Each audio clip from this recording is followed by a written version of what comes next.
Before you judge the ending, you need to understand the beginning. On December 16th, 2004, Lisa Montgomery committed a crime so devastating it would etch her name into history.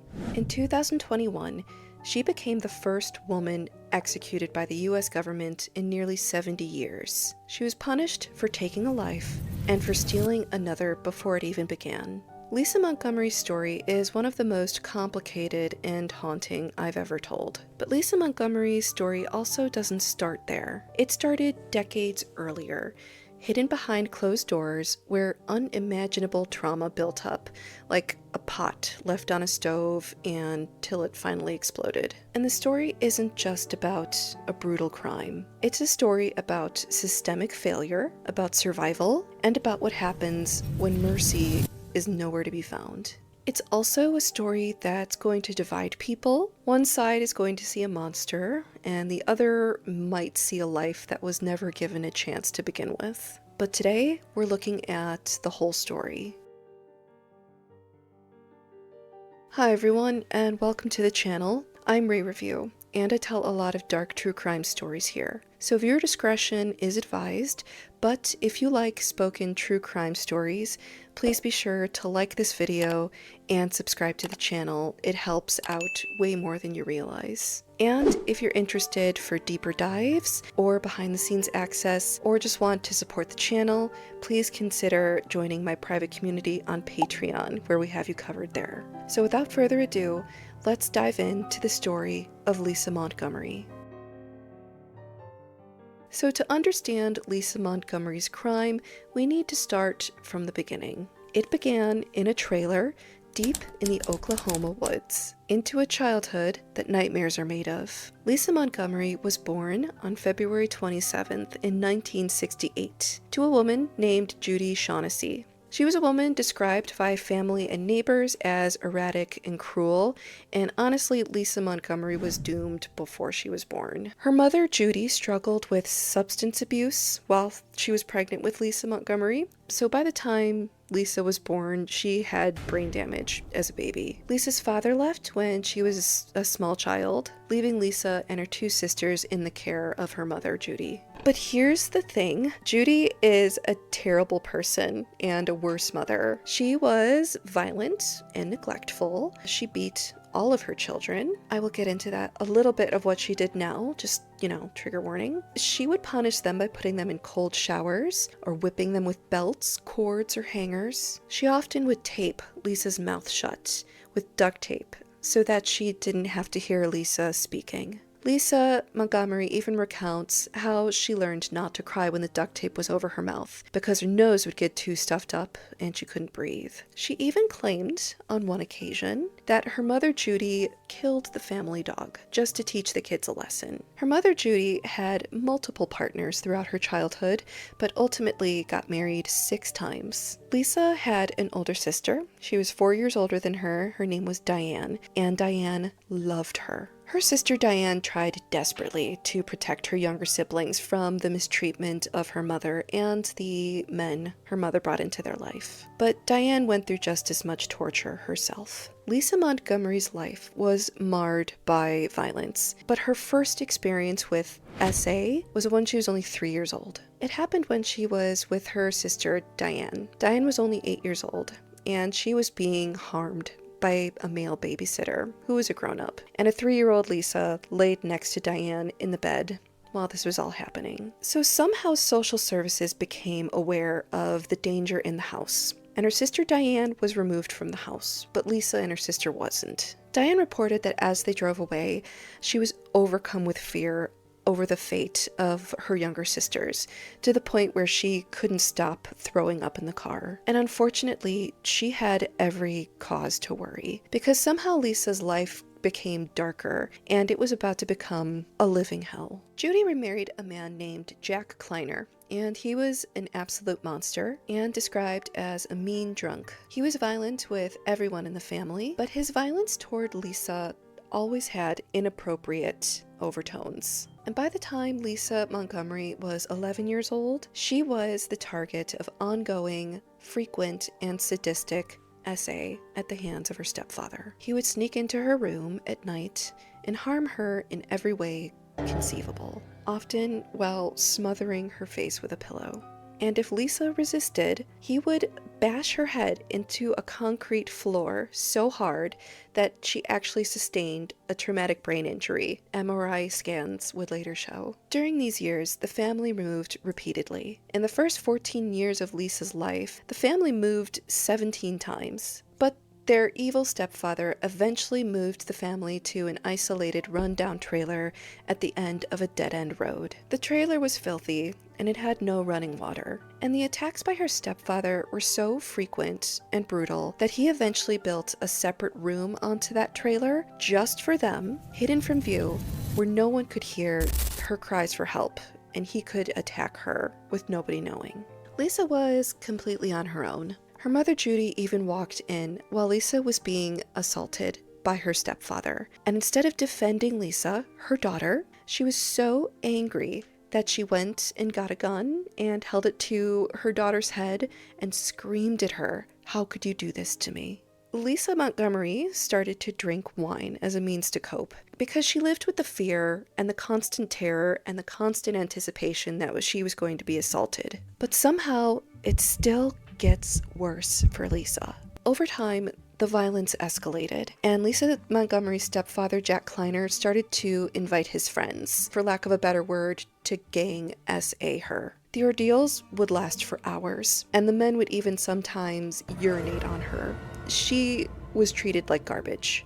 Actual garbage. Her mother started to sell Lisa's body to plumbers and electricians if there were jobs that needed doing around the house. The fact is that Lisa Montgomery's home was a hellscape. It wasn't a place of safety. It was a prison, and every hand that should have been lifting her up pushed her further into despair. She was abandoned by the very people that were supposed to teach you how to grow up during a time when you're developing your sense of identity and a sense of self. But by the time Lisa left that house, she was broken. And once a foundation is shattered that early, what chance does someone really have? Now, I know you're asking, with all of this happening, why did nobody step in to help? Well, people did notice that there were things going on with Lisa. Teachers noticed Lisa's neglect, friends noticed her distant behavior, and medical professionals learned about the violence happening in the home. But Lisa's mother controlled Lisa and threatened her with fear and violence if she said anything that was happening. But authorities were notified, but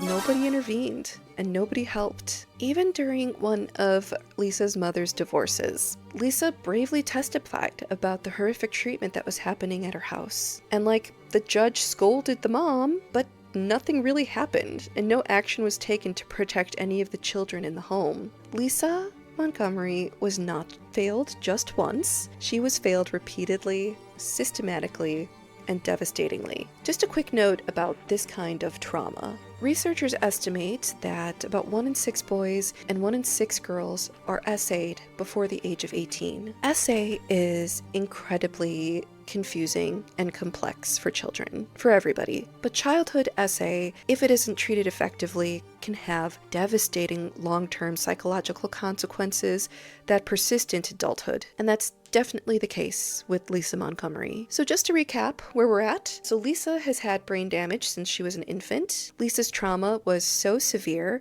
that it compromised her neurological functioning. And as a result, Lisa has trouble processing information, maintaining social relationships, maintaining her own hygiene. She loses focus during conversations and has trouble planning simple tasks. She also has several mental health disorders. From what I've found, it includes bipolar disorder, temporal lobe epilepsy, a dissociative disorder, and complex PTSD or CPTSD. And now we get into the next chapter of Lisa's life. So Lisa's only 17 years old at this point, and at her mother's insistence, Lisa became engaged to her brother, Kevin Montgomery, when she was only 17, and then they got married when she was 18. And unfortunately, it just plopped her into another terrible situation. He unfortunately continued the cycle of violence. He was just as violent as Lisa's parents, and his parents. He even captured some of his torture on video with Lisa. Together, they had 4 children, but they lived in dire poverty. A social Services document reported the family's living conditions, citing there were missing walls, missing floors, no running water, no plumbing, no furniture or beds, loose wires, and children sleeping on the floor. Over the years, Lisa Montgomery's mental health was noticeably getting worse, with worsening dissociation episodes, anxiety, PTSD, and bipolar symptoms. And by the time Lisa Montgomery was 34 years old, she had moved 61 times, which definitely mirrors the instability she had when she was growing up.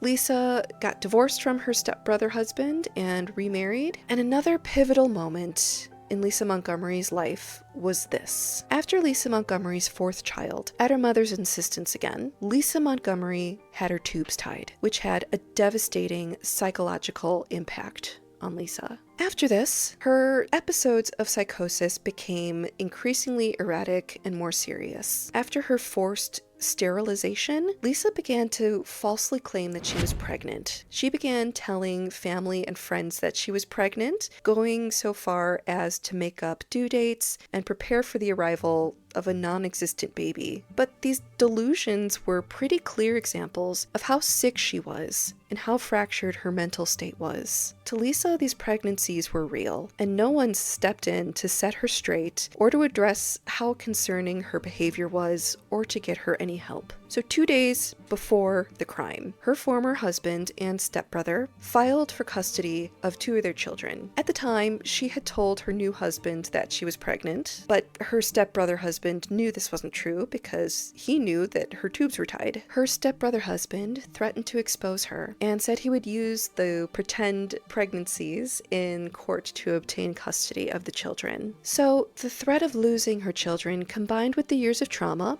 and severe mental illness, pushed Lisa past the brink. Which brings us to December 6th, 2004, when Lisa Montgomery did something inconceivable. So another thing to know about Lisa Montgomery is that she loved dogs, more specifically rat terriers. She loved them so much she was part of an online community that loved rat terriers called Ratter Chatter. And it was in that online community that she met a woman named Bobbie Jo Stinnett. Bobbie Jo Stinnett was a bright, lovely young woman. She was married and they were expecting their first child. Lisa Montgomery told Bobbie Jo Stinnett that she was also pregnant, and so they would swap pregnancy stories. But remember, Lisa Montgomery wasn't able to get pregnant because she was forced to have her tubes tied by her mother. So Lisa now is 36 years old. She's battling severe mental health issues, including complex PTSD, bipolar disorder, and dissociative episodes. And something in Lisa snapped. Bobbie Jo Stinnett shared that her dog just had puppies, and a dark idea slithered into Lisa's mind. Lisa created a different identity. She made a new email address and called herself Darlene Fisher, and she made an appointment so that she could meet those rat terrier puppies owned by Bobbie Jo Stinnett, because maybe she'd buy one. So,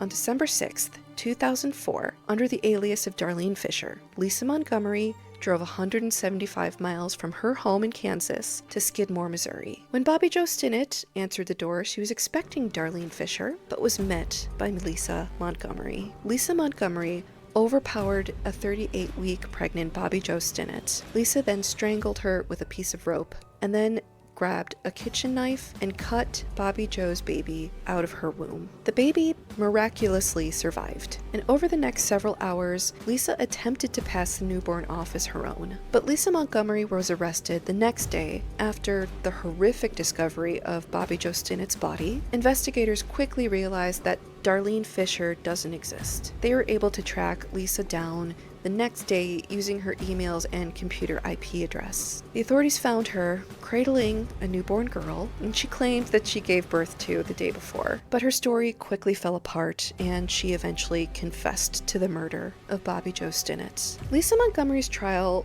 to say the least, was controversial. At trial, Lisa's original defense team catastrophically failed her. Critical evidence of her mental illness, extensive trauma history, and neurological damage was barely touched on. And instead of painting a full picture, which is, every lawyer's job, they gave a fragmented, shallow glimpse into her history. Interestingly though, Lisa's crime, though rare and horrifying, isn't unprecedented. Over a dozen women have committed similar crimes across the country. Lisa Montgomery is the only woman condemned to die for it. And despite Lisa Montgomery's documented mental illnesses, rather than pursue life imprisonment, the Bush Justice Department, led by Attorney General Alberto Gonzales, aggressively sought the death penalty. And then there was her legal defense. So Lisa's legal team was dominated by male attorneys. But the thing is that due to the trauma that Lisa endured as a child, gave her pretty intense trust issues, especially with men, which made it incredibly hard for her to open up and relate to them. Her team was also ill-equipped to deal with capital cases and with complex trauma cases.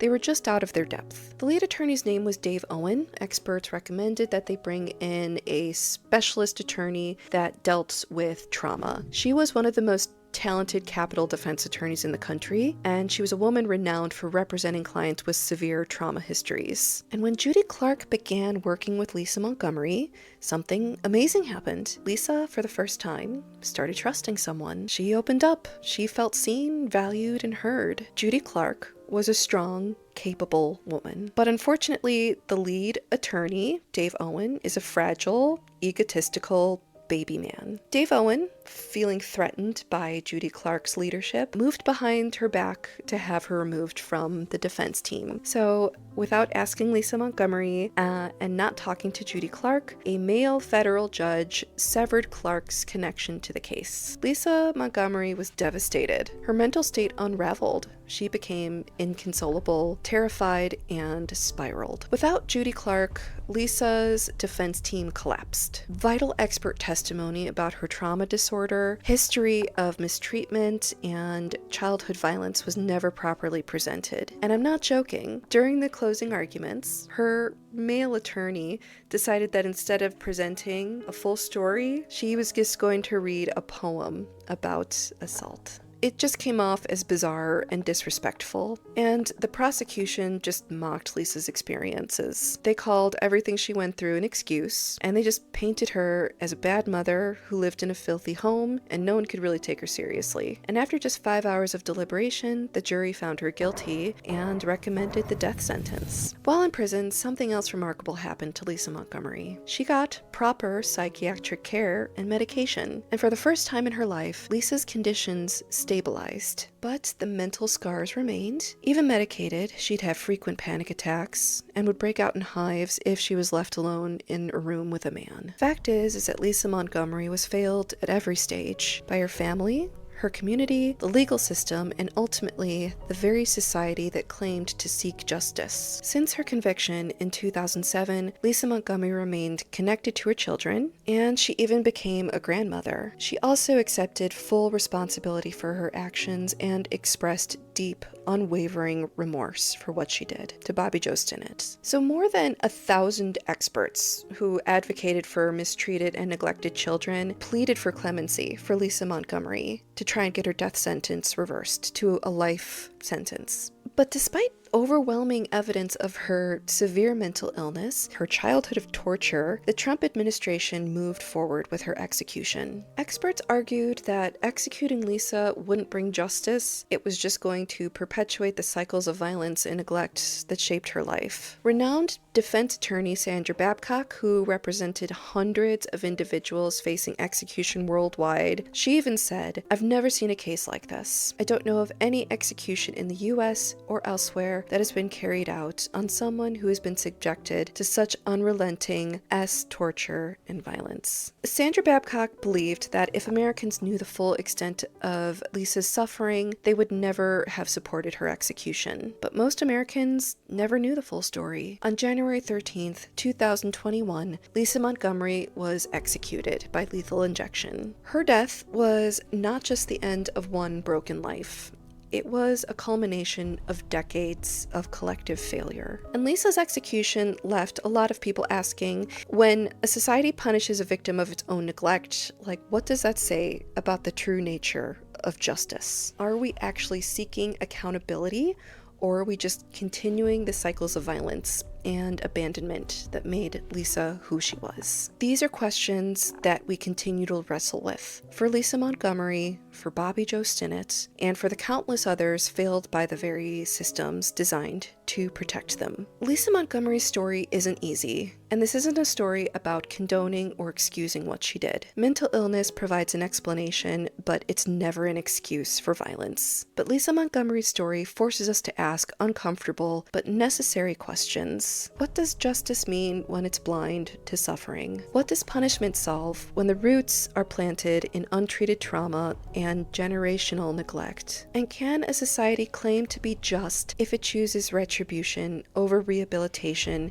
for the most broken among us? Lisa Montgomery's story is a devastating example of what happens when cries for help are ignored, when mental illness is untreated, when violence is hidden, and when institutions look the other way. Lisa Montgomery's crime was horrific, and her accountability undeniable. However, her execution feels less like justice and more like a collective failure dressed up like closure. If we truly want a safer world, don't believe it'll come from silencing the wounded. It will come from treating the wounds before they become too deep to heal. And maybe the lesson isn't about Lisa alone. Maybe it's about us, about whether we're willing to confront the complexities of human nature, or if we prefer the simplicity of punishment over the hard work of understanding. Because more often than not, monsters aren't born, they're made. And if we're not careful, we'll keep making them. Thank you so much for taking the time to listen today. It means so much to me. I appreciate you being here and for holding the space to have these conversations. If you're interested in deeper dives, consider joining my Patreon. It's a place where we can continue to have these conversations, do deeper dives, behind the scene access, or you can just support the channel. And we can also connect more on a personal level. Thank you again for being part of the journey. Stay safe and stay curious. I'll see you for the next one.